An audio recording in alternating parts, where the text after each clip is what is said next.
নমস্কার বন্ধুরা, আপনাদের আরও একবার স্বাগত জানাই পাবলিক ভিউ কলকাতাতে।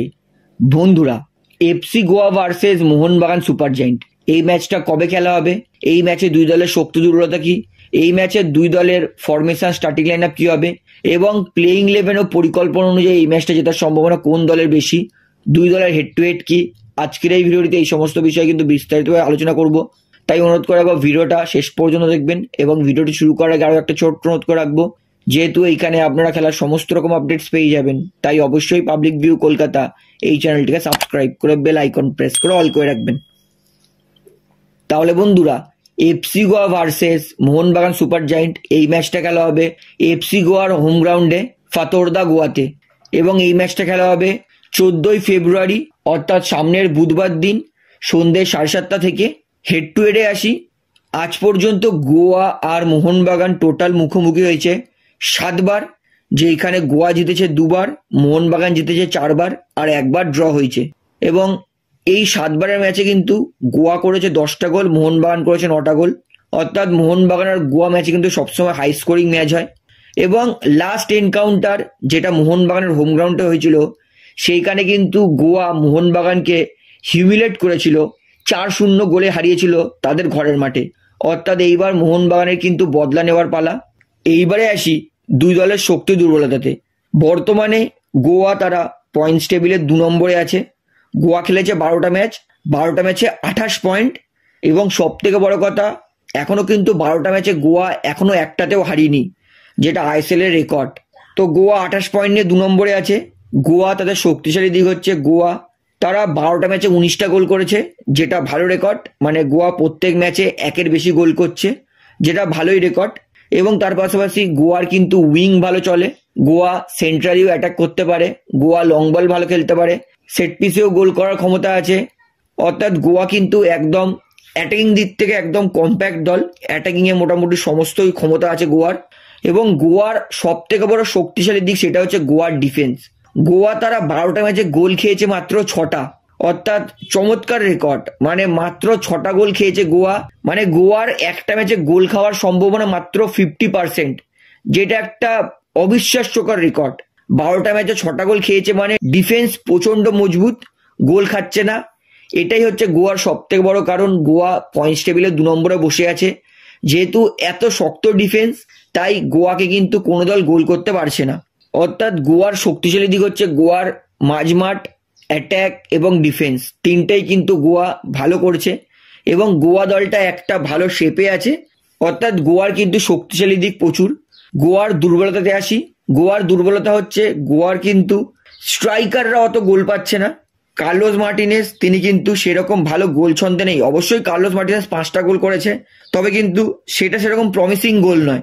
আর গোয়ার আরও একটা দুর্বলতা হতে পারে, সেটা হচ্ছে যেহেতু গোয়া এতদিন সন্দেশ ঝিঙ্গান খেলেছিল এবং ডিফেন্সিভ মিডফিল্ডে কাল ম্যাকিউ ছিল, অর্থাৎ যেহেতু সন্দেশ ঝিঙ্গান ইনজুরির জন্য পুরো সিজন থেকে বাদ পড়ে গেছে, তাই এটা কিন্তু গোয়ার জন্য একটা দুর্বলতা দিক হতে পারে। কারণ ডিফেন্সে সন্দেশ ঝিঙ্গানের মতো প্লেয়ার না থাকায় কিন্তু গোয়ার ডিফেন্সটা একটু দুর্বল অবশ্যই লাগছে। অর্থাৎ ডিফেন্সটা কিন্তু গোয়ার যেহেতু সন্দেশ ঝিঙ্গান নেই, তাই একটু দুর্বলতা হতে পারে। তো মোহনবাগানকে কিন্তু গোয়ার ডিফেন্সে প্রেশার বানাতে হবে, কারণ যেহেতু ভালো ডিফেন্সিভ মিডফিল্ডার কাল ম্যাকিউ গোয়ার এই মুহূর্তে সেন্টার ব্যাকে খেলছে, তাই ডিফেন্সিভ মিডফিল্ড মানে বক্সের বাইরে থেকে শট করে কিন্তু মোহনবাগানের কাছে গোল করার সুযোগ থাকবে।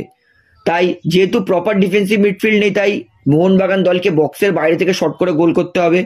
এই একটা চান্স কিন্তু মোহনবাগান ভালো পাবে।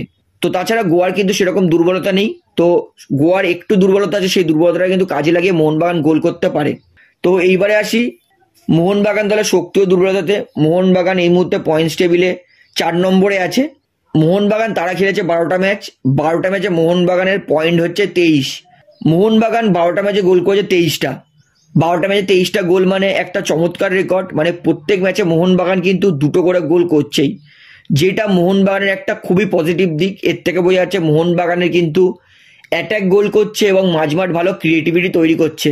তো তাছাড়া মোহনবাগান কিন্তু উইং থেকে খেলার ক্ষমতা রাখে, সেন্ট্রালি খেলার ক্ষমতা রাখে, সেট পিসেও মোহনবাগান গোল করে। অর্থাৎ মোহনবাগান দলের কিন্তু অ্যাটাক যথেষ্ট সাবলীল এবং মোহনবাগানের অ্যাটাকে এতটুকুনি ক্ষমতা আছে যে এফসি গোয়ার কিন্তু ডিফেন্স মোহনবাগান ভাঙতে পারে।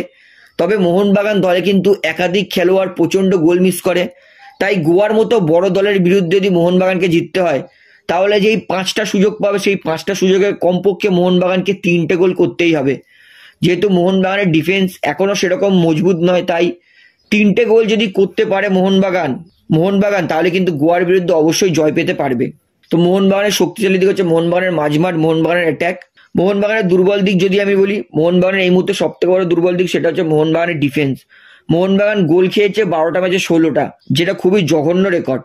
কারণ একটা দল যদি চ্যাম্পিয়ন হতে হয় তাহলে সেই দল এত গোল খেলে কিন্তু চলে না। এবং তাছাড়া মোহনবাগান দলে যেহেতু এখনো এই ম্যাচে ব্র্যান্ডন এমিল থাকবে না, আনোয়ার আলী পুরোপুরি সুস্থ নয়, 50-50 ডাউট আছে, আশিস রায়েরও 50-50 ডাউট আছে খেলবে কি খেলবে না। তাই ডিফেন্সে এত দুর্বলতা নিয়ে কিন্তু গোয়ার মতো দলকে আটকানোটা সব থেকে বেশি ডিফিকাল্ট। তো মোহনবাগানের কিন্তু ডিফেন্স এখনো দুর্বল। তো আশা করো মোহনবাগান এই ম্যাচে ডিফেন্সিভলি হয়তো খুব জোর হলে একটা করে গোল কনসিড করতে পারে, 2টো গোল কনসিড করলে কিন্তু মোহনবাগানের জেতার সম্ভাবনা কমে যাবে। এবং তাছাড়া যেহেতু আশিস রায় নেই, তাই নোহা সাদুইকে কে আটকাবে এটা কিন্তু সব থেকে বড় প্রশ্ন। কারণ মোহনবাগানের কিন্তু ডান দিকে খেলবে দীপেন্দু বিশ্বাস, তরুণ ছেলে, নোহা সাদুইকে কি করে আটকাবে এটা কিন্তু সব থেকে বড় প্রশ্ন আসবে হাওয়াসের কাছে। তো এটা হবে মোহনবাগানের শক্তি দুর্বলতা। এইবারে আসি ফরমেশন স্টার্টিং লাইন আপে। সবার প্রথমে গোয়া দলে আসি। গোয়া তাদের কোচ মোনোলো মার্কোয়েস গোয়াকে 4-2-3-1 ফরমেশনে খেলায়, যেখানে গোলকিপারে থাকবে আর্শদীপ সিং, 4-এর ডিফেন্স, রাইট ব্যাকে থাকবে সেইটন ফার্নান্ডেস, লেফট ব্যাকে থাকবে জয় গুপ্তা এবং 2টো সেন্টার ব্যাক সেটা থাকবে ওডাই ওনা ইন্ডিয়া এবং কার্ল ম্যাথিউ। এবং এই ডিফেন্সে সাহায্য করার জন্য 2টো ডিফেন্সিভ মিডফিল্ড সেটা হবে রলিন বোর্জেস আর আয়ুষ ছেত্রী। অর্থাৎ গোয়ার কিন্তু ডিফেন্স এই 6টা প্লেয়ারের ওপরে পুরো নির্ভর করবে। যেহেতু ঝিঙ্গান নেই তাই গোয়ার ডিফেন্সকে একটুখানি হলেও দুর্বল মনে হচ্ছে। এইবারে আসি গোয়ার আক্রমণ বিভাগে। গোয়া তাদের রাইট উইংয়ে খেলবে মোহাম্মদ ইয়াসির, লেফট উইংয়ে খেলবে তাদের সব থেকে বেস্ট প্লেয়ার নোহা সাদুই, এবং অ্যাটাকিং মিডফিল্ডে খেলবে ব্র্যান্ডন ফার্নান্ডেস, এবং স্ট্রাইকারে খেলবে কার্লোস মার্টিনেস। অর্থাৎ এইটা হবে গোয়ার অ্যাটাক। অর্থাৎ মোহনবাগানের বিরুদ্ধে কিন্তু নিজের ঘরের মাঠে গোয়া এই প্লেয়িং 11 ফরমেশনে খেলবে। এইবারে আসি মোহনবাগান দলের প্লেয়িং 11 ফরমেশন স্টার্টিং লাইন আপের ওপরে। মোহনবাগান তাদের কোচ অ্যান্টোনিও লোপেজ হাভাস, তিনি কিন্তু তার দলকে 4-2-3-1 ফরমেশনেই খেলাবে, যেখানে গোলকিপারে থাকবে ভিশাল ক্যাইত, 4-এর ডিফেন্স, রাইট ব্যাকে যেহেতু আশিস রায় পুরোপুরি সুস্থ নয় তাই আমার মনে হয় না আশিস রায় খেলবে, তাই রাইট ব্যাকে খেলবে দীপেন্দু বিশ্বাস। প্রচণ্ড দায়িত্ব থাকবে নোহা সাদুইকে আটকানোর। লেফট খেলবে আমানদীপ সিং, কারণ এখনো কিন্তু আনোয়ার আলী পুরোপুরি সুস্থ হয়নি, তাই আনোয়ার আলীকে স্টার্ট করাবে কিনা একটু ডাউট আছে। তবে যদি আনোয়ার আলী পুরোপুরি সুস্থ হয়ে যায় তাহলে আনোয়ার আলী সেকেন্ড হাফে নামতে পারে। এবং 2টো সেন্টার ব্যাক সেই জন্য খেলবে হেক্টর ইউস্তে আর সুভাশিস বোস। এটা হবে মোহনবাগানের 4 ডিফেন্স। এই ডিফেন্সকে সাহায্য করার জন্য 2টো ডিফেন্সিভ মিডফিল্ড সেটা হবে দীপক টাংরি এবং জনি কাউকো। অর্থাৎ মোহনবাগানের কিন্তু এই 6টা প্লেয়ারের ওপর পুরোপুরি ডিফেন্সের দায়িত্ব থাকবে। এবং যদি মোহনবাগানকে জিততে হয় তাহলে কিন্তু এই 6টা প্লেয়ারকে ভালো করে ডিফেন্স করতেই হবে। এইবারে আছি মোহনবাগানের আক্রমণ বিভাগে। মোহনবাগান তাদের রাইট উইংয়ে খেলবে মানভীর সিং, লেফট উইংয়ে খেলবে লিস্টন কোলাসো, এবং একমাত্র অ্যাটাকিং মিডফিল্ডার ক্রিয়েটিভ মিডফিল্ডারে খেলবে ডিমিট্রি পেড্রাটস, এবং মোহনবাগানের কিন্তু স্ট্রাইকারে খেলবে আর্মান্ডো সাডিকু। অর্থাৎ এটা হবে মোহনবাগানের আক্রমণ বিভাগ। অর্থাৎ যদি মোহনবাগানকে এফসি গোয়ার বিরুদ্ধে জিততেই হয় তাহলে মোহনবাগানকে নিজের ডিফেন্স মজবুত করতে হবে, এবং মোহনবাগান যেই 4-5টা সুযোগ পাবে সেই 4-5টার মধ্যে কিন্তু মোহনবাগানকে কমপক্ষে 3টে গোল করতেই হবে। মোহনবাগানকে এই ম্যাচটা জিততেই হবে, কারণ মোহনবাগান এত ম্যাচ হেরে গেছে যে মোহনবাগানকে যদি পয়েন্টস টেবিলে 1 নম্বরে থাকতে হয়, লিগ চ্যাম্পিয়ন হতে হয়, তাহলে এফসি গোয়ার উড়িষ্যার বিরুদ্ধে যেই ম্যাচগুলো বাকি আছে সেই ম্যাচে কিন্তু জিততেই হবে। তো বন্ধুরা, এটাই হচ্ছে মোহনবাগান ও এফসি গোয়ার প্লেয়িং 11 ফরমেশন। তো দুই দলের কিন্তু সমস্তটা আমি আপনাদেরকে জানিয়ে দিলাম। তো আপনার কি মনে হচ্ছে এই ম্যাচটা কোন দল জিতবে, মোহনবাগান না গোয়া, সেটা আমাকে অবশ্যই কমেন্টে জানাবেন।